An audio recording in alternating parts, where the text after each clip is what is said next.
গুরু সেবা না দেওয়া পর্যন্ত তার মনের শান্তি নাই।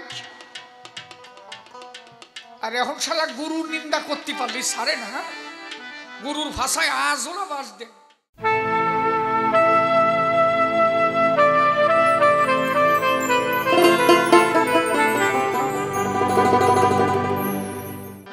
অকুল দরিয়ার মাঝি রে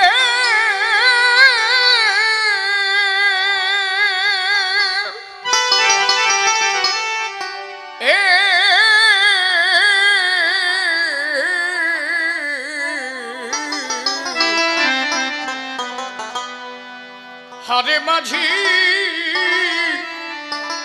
পার করো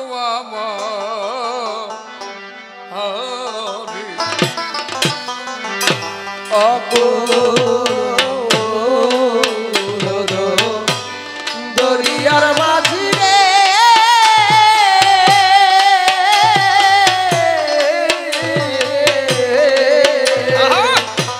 হারে মাঝি পার করয়া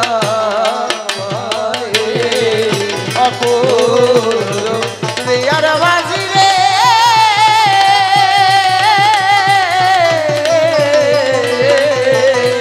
হারে মাঝি পার করয়া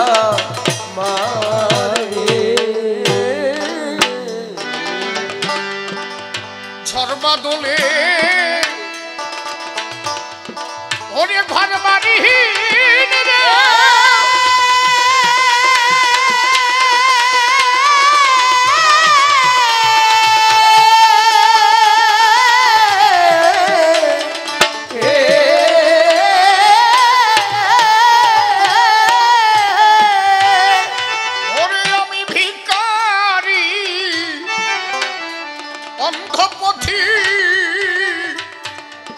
সলবার পদ্ম গিয়াছে ফুরাইয়া রে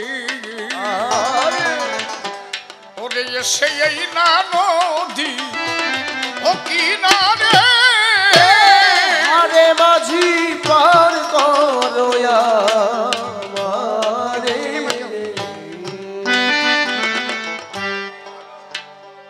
আমি কোন পথ দিয়ে কোথায় এলাম রে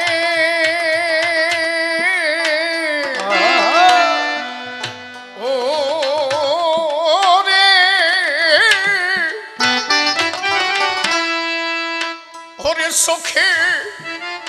চোখে যায় না কিছু দেখা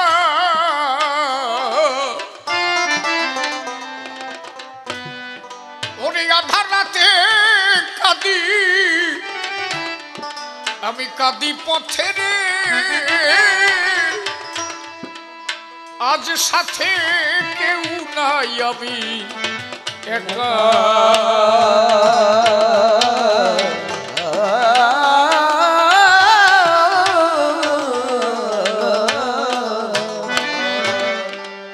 সাথে থাকো ও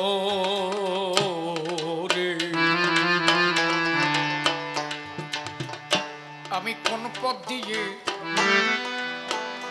আমাদের কবি সমাজে যে কয়জন কবিয়াল ছিল সমস্ত কবিয়ালের মধ্যে একমাত্র জ্ঞান উপাধি পেয়েছিলেন কবিবর প্রয়াত শ্রদ্ধেয় বাবু জ্ঞানানন্দ সরকার মহাশয়।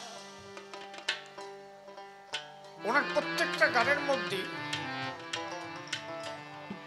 নিগুড় ভাবে এত জ্ঞান ভরে দেওয়া, বিশুদ্ধ ভাবে না শুনলে বোঝা যাবে না।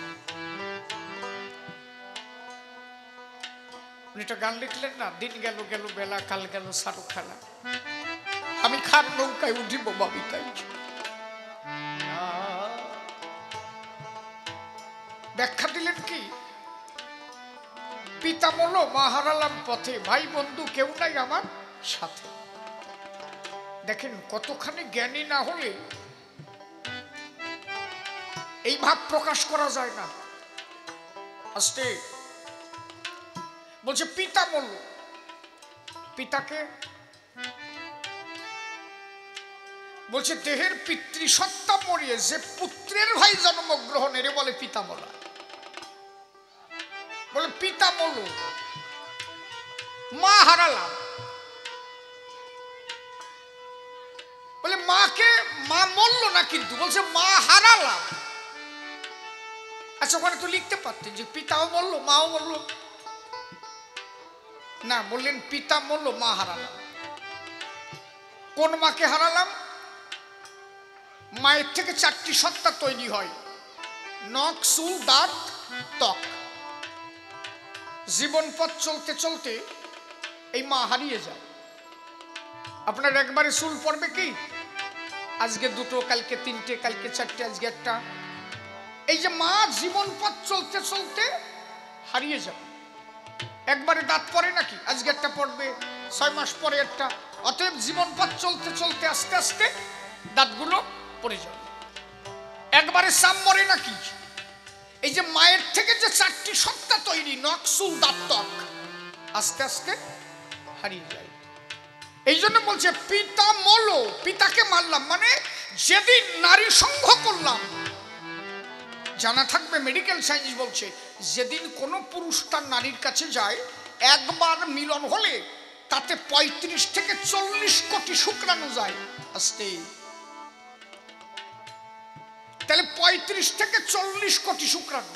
আমার বাবা গেল আমার মার দ্বারে, 35 থেকে 40 কোটি শুক্রকীট দিয়েছিল মায়ের গোচরে, সব দিয়েছিল মরে, খালি আমি একা বেঁচে ছিলাম। আমি একা শিশির সেই দিন বেঁচেছিলাম। আমি ওই ভাই বোনের মধ্যে দিয়ে ওদেরকে পরাজিত করি। আমি কিন্তু পৌঁছাই গিয়েছিলাম কেন্দ্রবিন্দুতেই। আজকে তাই আমি গান গাইতে পারছি। তাহলে আমার মতো আপনারাও, আপনি যে এসেছেন, আপনি কতজনকে পরাজিত করে এসেছেন এটা ভাববেন। 35 থেকে 40 কোটি ভাই বোন একবারে বাবা দিয়েছিল, ওইখান থেকে সবাই পরাজিত হয়ে গেল, একমাত্র আপনি জয়ী হয়েছিলেন। আজকে তাই আপনি, তাহলে একবারে কতজনকে মারা হলো? 35 থেকে 40 কোটি। ঠাকুর হরিচাঁদ বলেছেন না, জীবে দয়া নামে রুচি, মানুষেতে নিষ্ঠা, ইহা ছাড়া আর যত সব ক্রিয়া ভ্রষ্ট। কোন জীবের দয়া? হরিচাঁদ ঠাকুর কই মাছ খাইছে। বুদ্ধিমন্ত বৈরাগী, বুদ্ধিমন্ত বৈরাগী বেগুন খোলার পাশ দিয়ে যাচ্ছে। এখন ওই বেগুন গাছ দেখে বুদ্ধিমন্ত মনে মনে ভাবছে কি, কয়টা বেগুন যদি বাবা হরিচাঁদকে খাওয়াতে পারতাম। এইটা হচ্ছে গুরু ভক্তি। আগের মানুষ কি করতো জানো? বাড়ি যদি একটা পেঁপে হতো, প্রথম গাছের ফল আগে ওরা কান্দি দিত। সত্যি কি না কও?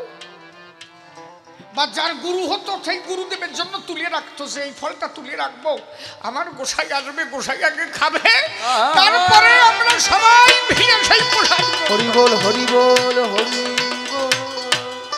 এইটা হচ্ছে গুরু ভক্তি। মানে তুমি জীবনের যা ভালো দেখবা, তোমার চোখে যা ভালো দেখবা, দেখা মাত্র আগে তোমার তার কথা মনে পড়বে যারে তুমি বেশি ভালোবাসো। ওই বেগুন দেখে বুদ্ধিমন্তর মনে পড়লো কি, যদি এই বেগুন আমার বাবা হরিচাঁদ একটু খাওয়াতে পারতাম। বেগুন খেত কাকে? বাগদিকে বেগুন খাত বুনো আদিবাসীদের। পাশে একটা বুড়ি এসে বললো কি, বেগুন দেখে তোমার পছন্দ হয়েছে? এই বেগুন ক্ষেতের মালিককে জানো? বুধই, তোমার নামে নাম। পাশেই বাড়ি, তুমি যাও, ওই বাড়ি গেলে ও বাড়ি নাই কিন্তু ওর মা আছে। ভাবো তুমি কত বড় ভক্তি হলে হয়। নিজে খাবে না, আমরা তো নিজের আত্মস্বার্থ সিদ্ধি করবার জন্য নিজে খাবে না, চুরি করেও আনবে না, ছলনা করে বেগুন আনতেছে যাতে তাই দিয়ে আমার হরি সেবা হয়। এরা ঈশ্বর না পেয়ে পারে না কি? আর তুমি বাজারে যাইয়ে আগে খুঁজবা কনে দুটে নকুল দানা পাওয়া যায়, 5 পয়সা নিয়ে সেই মাল দিয়ে গোবিন্দ সামনে ডিসিট করে ফেলায়। তোমার কতটুকু ভালোবাসিছো তুমি যে ঈশ্বরকে পাবা। এই জন্য বলছে কফটা চোখের জল ফেলেছো যে তুমি ভালোবাসবে। তারে ভালোবাসতে জানো, তারপরে তো সে তোমার কথা শুনবে। ওই বাড়ি কি বলছো আমা, মা আমা মিটে বাড়ি নাই, মানে কতদিন আগে জানোছি না, জীবনে দেখে নাই। আরে আনবে এলো বেগুন, কত রসের কথা। আমা মিটে বাড়ি নাই, কয় যে তুই কিনা, কয় যে আমি বুধই, কয় যে আমার চলে নাম বুধই, তুই কি তুইও বুধই, কয় যে হ্যাঁ, কয় যে মিটে বাড়ি নাই, কয় যে মা ভাত দে, ভাত খাই। বলছে আমরা আদিবাসী জাতি, কটা পান্তা ভাত আছে আমার ঘরে, তুই খাবি বাবা। বলছে মা আমার কাছে কোনো জাতি নাই, আমার ঠাকুর বলেছে তাই, জীবে দয়া নামে রুচি, মানুষ এতে নিষ্ঠা, মানুষ সবাই ভাই ভাই, সবাই যেন হরি প্রেমে মতে। হরি বল হরি বল। কয়টা পান্তা ভাত ওই বেড়ে দিস। এখন ওই লক্ষ্য তো একটা, লক্ষ্য হচ্ছে বেগুন নেবো কিভাবে, বুঝছো, সকালও বেগুনের দিক, খাওয়া তো দূরের কথা, মানে খাইয়ে যাতে একটু ভাব বিনিময় হয়। আমার মা ওই আসার সময় দেখলাম বেগুন হইছে, বেগুন গাছও কাগে থা, কইজা আমাকে কয়টা বেগুন দেওয়া যায়। বুড়ি আর কথা কয় না, ভাত খাইয়ে হাঁটা দিছে। বুড়ি কয় যে বাবা তা সে বেগুন নিতে চাইলিয়ে, কয় যে দিবা, হ্যাঁ চল তাই। এই বুধৈরি নিয়ে গাছতলায় যেয়ে বেগুন গাছ থেকে বেগুন ছিঁড়ে বলে তো চাদরটা দেখি, 6 থেকে 7 কেজি বেগুন দিল। চাদরে বেগুন বেঁধে কাঁধে নিয়ে বাড়ি রওনা গেছে। বাড়ি যে বড়শি নিয়ে বিলের মধ্যে গেছে, 3 কুড়ি কই মাছ ধরেছে, মানে 60টা। কোনো কথা নাই, নিজে খাই নাই, ওই যে পান্তা ভাত খাইয়ে ওই 3 কুড়ি কই মাছ নিয়ে বেগুন নিয়ে আগে ওরা কান্দি যাব। যত সময় বাবারে না খাওয়াতে পারতেছি তত সময় আমার আনন্দ নাই। আমার কথায় কথা মনে পড়ে গেল, আজকে যে বাড়ি আমার খাতি দিছে, আমি আজকে না, এরা কবি গান দেয়, কিন্তু আমার দুপুর বেলার খাওয়া ওই মা দেয়, সীমন্তপুর। এ ওকে বাড়ির নাম কি, কথা কোষ খাইয়া আসছিস কবি না, হ্যাঁ বাঁশরি, বাঁশরি না, ওরে কি মা রে, শালা সেবা ওইরম না দিলি হয়।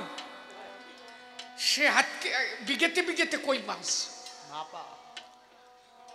মনে পড়লো সেই কই কথা, কই মাছ বাপা প্রতি বছর আমার দেবেই।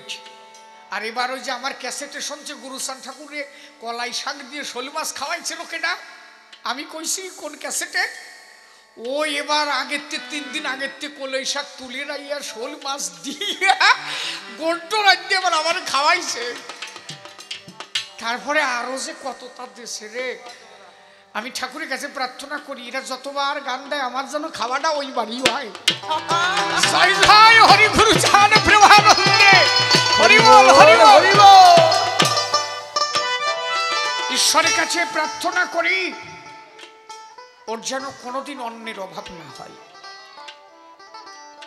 যে মানুষকে সেবা দেয় তার যেন কোনোদিন অন্যের অভাব না হয়। আমার তো দেওয়ার মতো কিছু নাই, ঠাকুর যেন ওরে পরিপূর্ণ করে দেয়। হরি বল। এই যে বেগুন আর কই মাছ নিয়ে ওরা কান্দি গেল, ওরা কান্দি যে করলো কি, যে দেখেছে বাবা নাই, বলো মা বাবা কনে গেছে, বলো তোর বাবা তো বাড়ি নাই, রাউত খামার গেছে, রাউত খামার। ওইখান থেকে অর্ধেক কই মাছ অর্ধেক বেগুন মার কাছে রেখে বলো মা এই কটা তোমার, আর অর্ধেক কটা নিয়ে রাউত খামার রওনা দিল। এই যে ঠাকুর বসেছে, আর এক বাড়ি বললো বাবা, বলছে আমি বুঝেছি কত চালাকি করে কটা কই মাছ আর বেগুন আনিস, খালি আমারে খাওয়াবি বলে, তাই না? এত ভক্তি কনে পাস, আমারে খাওয়াবি বলে তোর এত মনের আস, চল চল চল।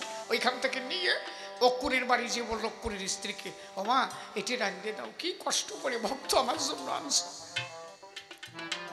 সেই অন্ন খাওয়ার পরে বুধই কয় যে কি শান্তি পাইছি রে, এরা হচ্ছে ভক্ত।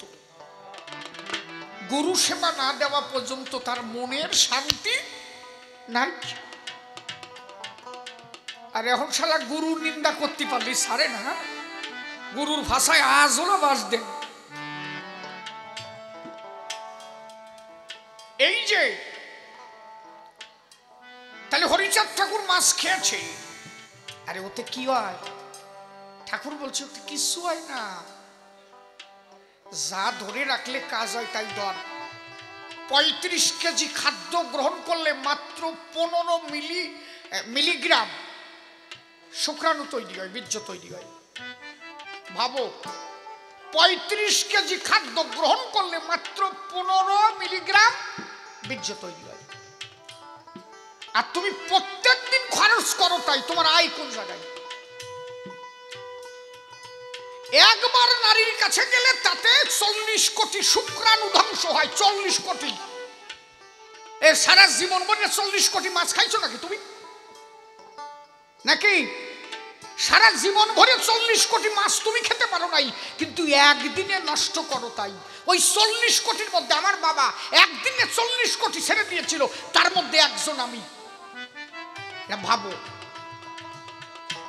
এই জীবকে দয়া করো। জ্ঞানানন্দ সরকার তাই বললেন, পিতৃসত্তা মরে, ওই যে পিতৃসত্তা মরে যে পুত্র একটা করলো জন্মগ্রহণ, এরে বলে পিতা মরা। কতখানি জ্ঞানী হলে হয় ভাবেন। আর মায়ের দ্বারা যা তৈরি হলো, জীবন পথে মায়ের দ্বারা যা তৈরি হয়েছে, আমার জীবন পথ চলতে চলতে নখ চুল দাঁত ত্বক আস্তে আস্তে এরা মা হারায় গেল। পিতা মলো মা হারালাম পথে, ভাই বন্ধু কেউ নেই মোর সাথে। আমার ভাই বন্ধু কারা? সহোদরের ভাইয়েরা? আরে না না না, আমার ভাই বন্ধু কারা? আমি যদি এখন কথা না বলতে পারতাম, আপনাদের গান শোনাতে পারতাম।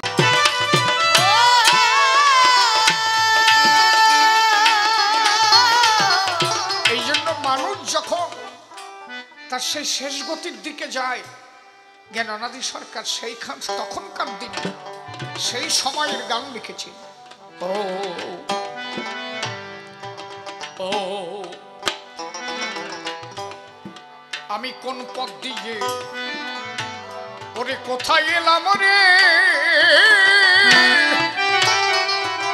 চোখে চোখে যায় না কিছু,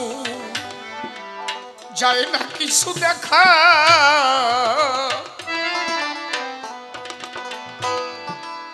ওরে আধার রাতে কাঁদি পথে রে,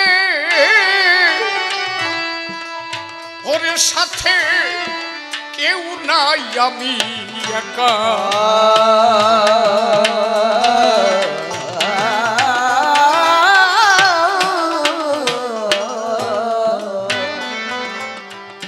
আপনার জীবন পথটাকে আপনি নিজে উপলব্ধি করতে পারবেন কখন জানেন? আপনি যখন বৃদ্ধ হয়ে যাবেন, দেখবেন কি একা একা বসে থাকবেন, একজন মানুষও আপনার কাছে যাবে না। একদম সত্য কথা। আপনি দেখবেন কেন জানো? একটা ইয়ং ছেলে যাবে না, জানেও বুড়োর দ্বারে কথা কইলাম নাই। পরিবারের কেউ জানবে না, জানবে যে ওখানে গেলে কিচ্ছু নাই। এখন খালি বুড়ো বসে খায় আর খায়, আর কোনো কাজ নাই।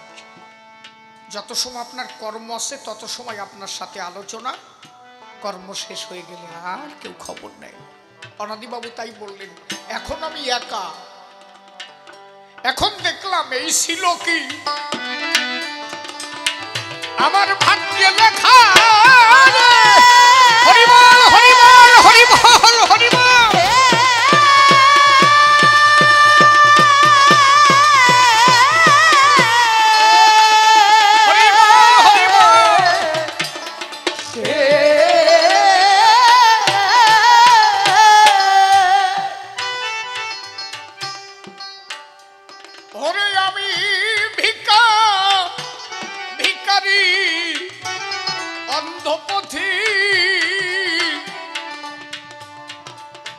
চলবার পথ মোর গিয়াছে খোরাইয়া রে, ওই যে সেই না নদী ও কিনারে।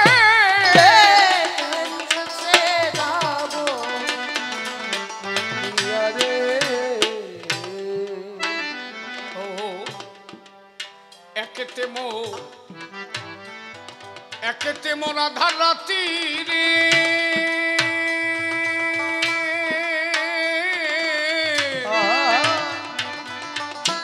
ও রে ওরে থাকে তাতে অন্ধ অন্ধ দুই মোর আখি শ্রান্ত মনে ক্লান্ত দেহেরে ও বান্ধ তোমার আজ ডাকি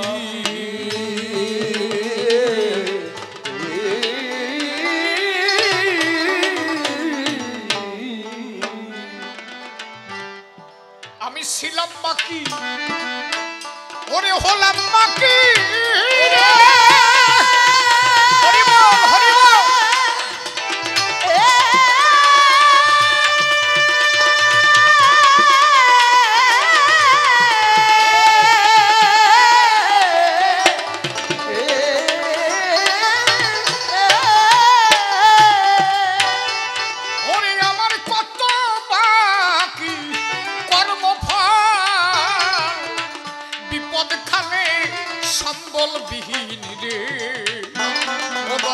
খুঁজি ফিরি ও তোমারে আরে মাঝি পার করো আমারে আমি সারা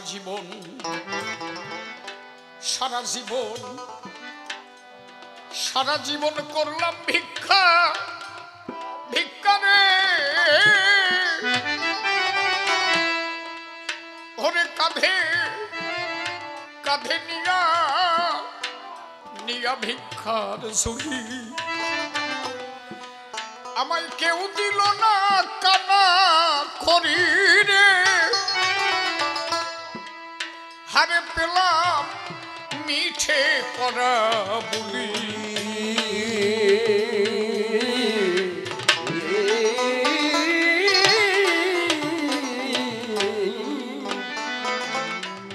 আমি সারা জীবন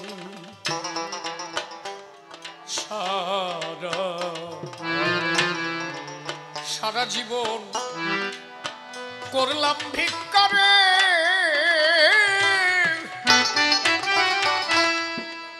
ওরে কাঁধে কাঁধে নিয়া ভিক্ষার ঝুলি আমায় কেউ দিল না কানা কানা করি রে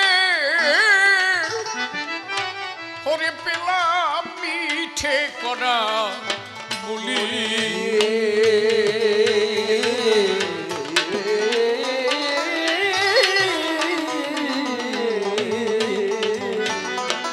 ও যদি কুড়াইতাম এই ভক্তের ধুলি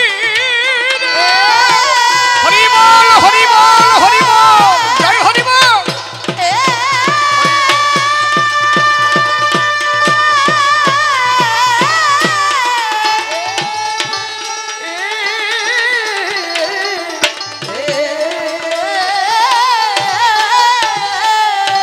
ওরে যদি কুড়াইতাম ওরে এই ভক্তের ধুলি হরিবল হরিবল হরিবল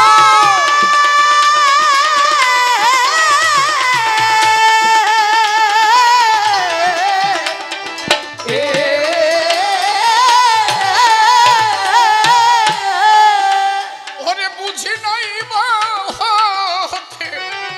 মহাজন হয়তো তোমার চরণ পেতাম রে আজ আমি বঞ্চিত হলাম সে সম্ভারে আরে মাঝি পার করো আমারে ও জ্ঞান অনাদি কয় অনাদি কয়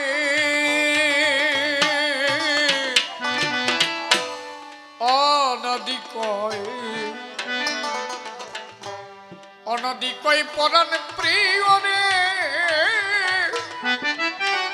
আজ আমি তোমারে তোমারে কি কব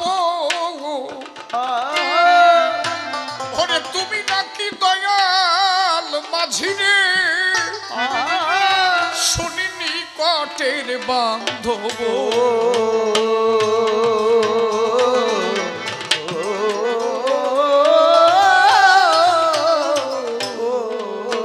আমি এপার কি ও পারে যাব হরি বল হরি বল হরি বল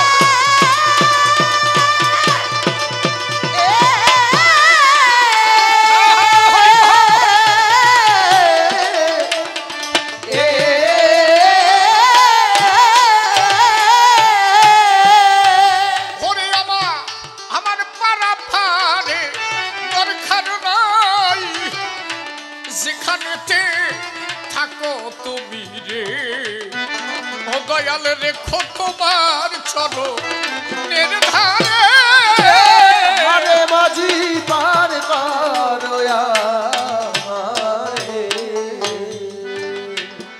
অমনাই সয়াকা জামায়াকা তার করে ছকি সেদিন মহাজনে জবাব নেবে হিসাব দিবা কি চেয়ে দেখ রে ও মন ভোলা এ মানব জীবনে এমন একটা দিন আসবে ঘনাইয়ে কেউ থাকবে না সন্নিধানে সেদিন একা একা যাত্রা দেবে গো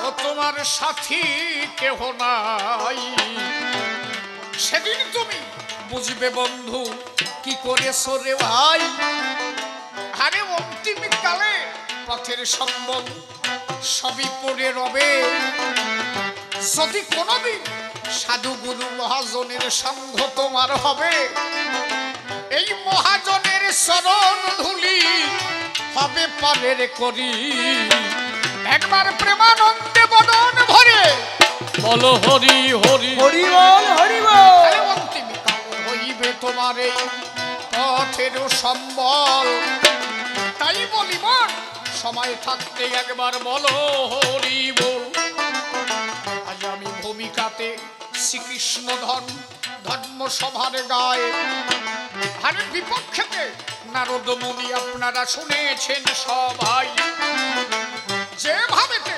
প্রশ্নপত্র করে গেছে দান আমি এক এক করে ধরে ধরে তাহার দেব সমাধান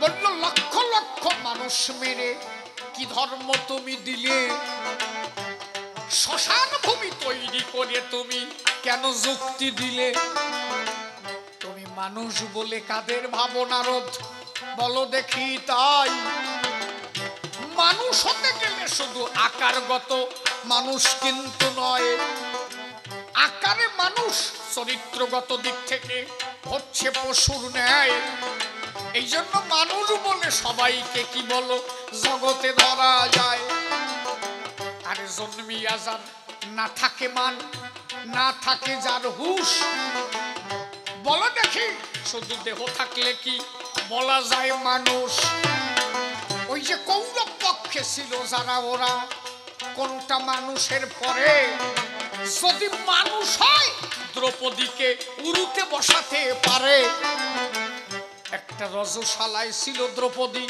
আজকে উরুতে বসালো মাও যেমন সাও তেমন কোনটা ভালো ছিল দ্রৌপদী তখন দৌড়াইয়ে দরজার কাছে যায় ঘরের দরজায় খিল দিয়েছিল ওই গান্ধারী মাতায় দরজায় গিয়ে দ্রৌপদী দেখো বারে বারে ধাক্কা মারে ও মা আমি তোমার বৌমা মাগো দরজা খুলে নাও ঘরে আমি তোমার মেয়ের মতো মাগো দেখো তোমার ছেলেরা কি করে ওই লোক সমাজের ভিতরে এরা আমার বিবস্ত্র করতে ধরে, চুলির মুঠি ধরে আমার দেখো মা করে অপমান। তুমিও নারী আমিও নারী, এতে হয় দুজনের অপমান।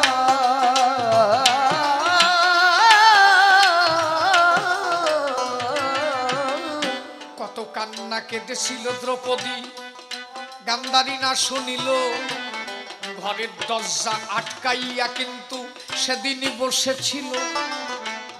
এরা চুলির মুঠি ধরে গান্ধারীকে সবাই নিয়ে যায়, বস্ত্র ধরে টানে মেরেছে, তো মিথ্যা কথা নয়। ওনারও তুমি তো লেকচার মারো, সেই দিন যদি আমি না থাকতাম, কাপড় যদি আমি না দিতাম, পরিস্থিতি কি হতো? একে মানুষ বলে বলা যায় নাকি? এই জন্য অর্জুনকে কইছি ও মানসির জাত না, ও মারিয়ে দে, ও মারিয়ে দে, এই দেশেরও কাজ নাই, ও মারিয়ে দিয়ে দেশ সোয়া খোয়া।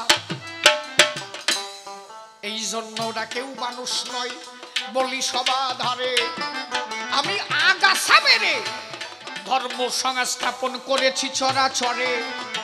অন্তর দিয়ে ভেবে দেখো এটা ধর্মযুদ্ধ হয়। আরে কৌরব পক্ষে যারা ছিল তারা অধর্ম পক্ষ রয়, অধর্ম আর ধর্ম পক্ষের দেখো হয়েছে লড়াই। অধর্ম পক্ষ শেষ হয়েছে, দেখো ধর্মের হয়েছে জয়। এইবার বলো যুধিষ্ঠিররা কেন বেঁচে গেল? তারা প্রকৃত ভক্ত ছিল, তাই রিহাই পেয়ে গেল। প্রত্যেকটা কর্মের ভিতরে যুধিষ্ঠিরের আমি সদা রই, আমি বিনে যুধিষ্ঠিরের আর কিছু নাই বল।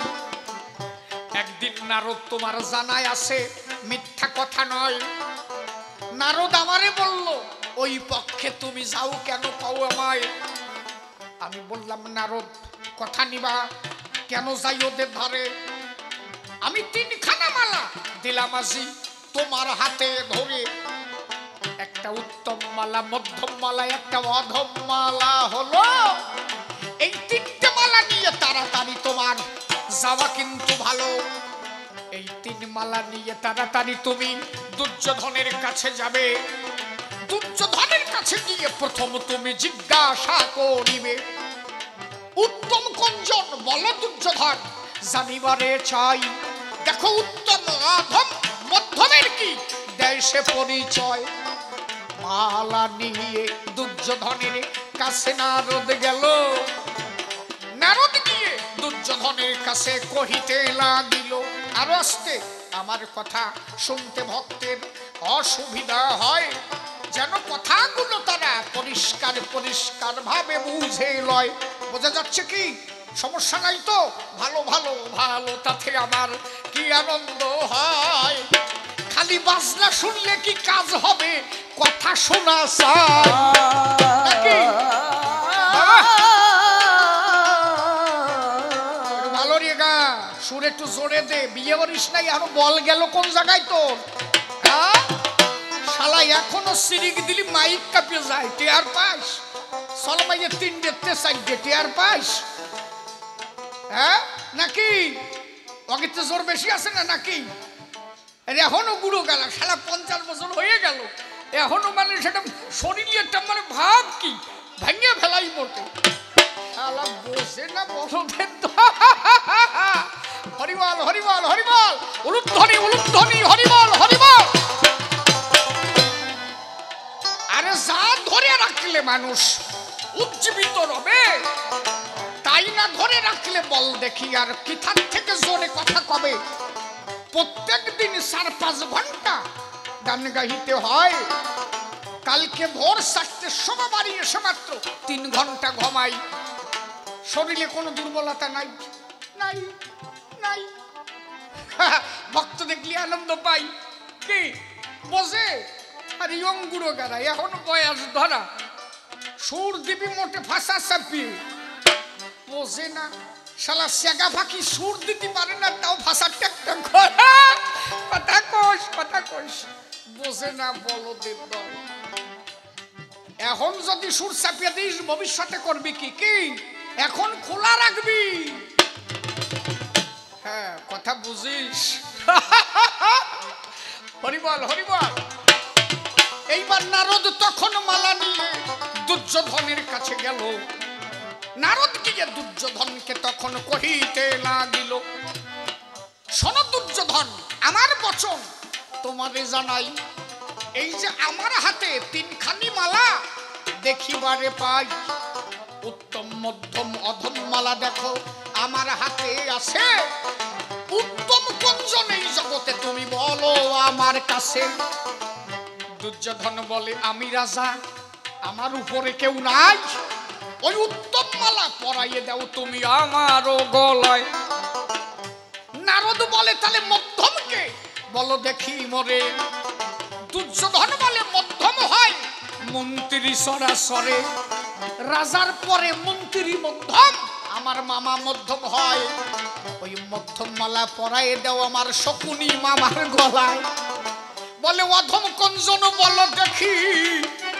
দুর্যোধন ভাবে মনে মনে, শালা অধম বললে ক্যানজাল বাঁধবে নি, যাবানি কোনখানে। বলে, যেটারে কব যে অধম, ওই দিয়ে এসে আমার সাথে ক্যানজাল বাঁধাবে। অধম কারে কই? এর মধ্যে দেখে যে রাস্তা দিয়ে পায়খানা পরিষ্কার করতে করতে ওই যে মেথর জাতি যায়। দুর্যোধন বলে, পেয়েছি একজন, শোনো নারদে গোসাই, ওই যে দেখো মেথর জাতি, ওরা জগতে ও অধম হয়, ওরে পরের পায়খানা পরিষ্কার করিয়ে সারাদিন বেড়ায়। মেথর রাস্তা থেকে কথা শুনে দাঁড়াইয়া গেল, ক্রোধান্বিত হয়ে দুর্যোধনকে কহিতে লাগিল, দুর্যোধন, পায়খানা পরিষ্কার করলি ছোট জাত হয়, তাই তারা অধম হয়? তুই যখন ছোটবেলায় জন্মেছিস তোর মা তোর হাগা কয়বার ধরিছে, ও আমার দিক না তাকাইয়ে মালা তুই তোর মারের দিকে যা। দুর্যোধন কয় যে শালা মেথরেও যা ঘাই দেশে আমারে শীত করে বেলাইছে। কয় যে নারদ, ও মালা দিয়ে দরকার নাই, তুই বাড়ি যা, ও মীমাংসা আমার দ্বারা হবে না। এইবার গোবিন্দ ডাক দিয়ে বলে, নারদ আমার কথা লও, মালা নিয়ে তুমি তাড়াতাড়ি যুধিষ্ঠিরের কাছে যাও।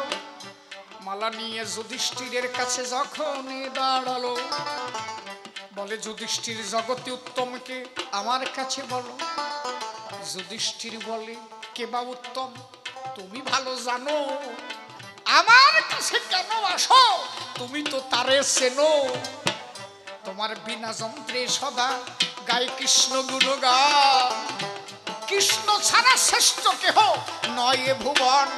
আমার প্রাণ গোবিন্দ এই জগতের সর্ব উত্তম হলো, একবার রাধা গোবিন্দ প্রেমানন্দে হরি হরি বল হরি বল। বলে, উত্তম আমার প্রাণ গোবিন্দ, তার উপরে কেউ নাই। বলে, মধ্যমকে বলো দেখি শনিবারে চাই। যুধিষ্ঠির বলে, মধ্যমকে বলি তোমার ধারে, ওই মালা কাউরে না দিয়ে নেও নিজের গলার পরে, ওই মালা তুমি পরো, ওই মধ্যম মালার অধিকারী তুমি। বলে, আমি পরবো কেন, আমি তোর মন্ত্রী না। ওই দুর্যোধন যা কইছে, বলে, না না, ও যা কইছে ভুল, শোনো আসল মূল। ভগবানের পরে মধ্যম একমাত্র তারই ভক্ত হয়, কৃষ্ণ ভক্ত সারা জগতে তারপরে কেউ নাই। সে গাছতলায়ও থাকলে মধ্যম হতে পারে, যদি সদা সর্বদা কৃষ্ণ গুণাগুণ গায়ে তার ধরে। এই জন্য কৃষ্ণের পরে মধ্যম মালা কৃষ্ণ ভক্ত পাবে, একবার হরি ভক্ত প্রেমানন্দে হরি গুণ গাবে।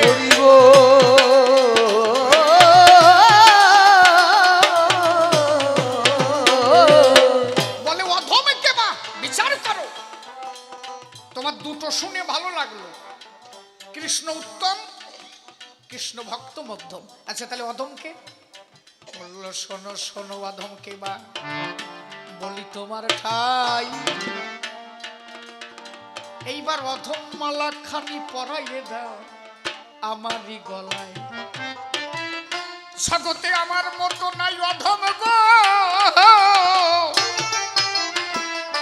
এই অধরে কখনো গাই নাই কৃষ্ণ গুণগান, এই শরণ সাধু সঙ্গে যাই নাই কখন।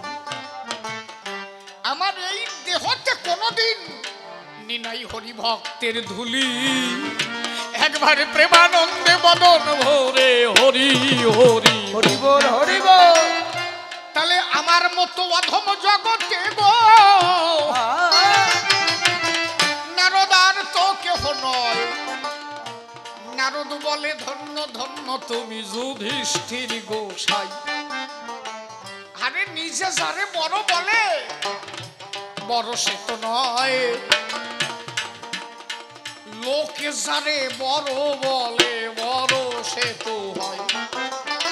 একদিন তোমার নাম স্বর্ণ অক্ষরে জগতে লেখা রবে, তুমি ধর্মরাজ যুধিষ্ঠির মনে রাখবে বিশ্ব সভায়। এই জন্য বলি নারদ ঋষি আমি ওদের দলে হই, পাণ্ডবরা সেই ধর্ম পক্ষে তাদের কথা কই। তাহলে তোমার কথার জবাব কথায় কথায় দিলাম আমি সারি, প্রথমবারে এ পর্যন্ত দেব মালা চাই। তবে আর বেশি কথা বলবো না, ছেড়ে দিয়ে যাব মোর কবির কল্পনা। প্রথমবারে এ পর্যন্ত যাই ক্ষান্ত করি, এদিকে আছে যত ভক্ত নর নারী, তবে আর বেশি কথার দরকার নাই। এ পর্যন্ত ভাবে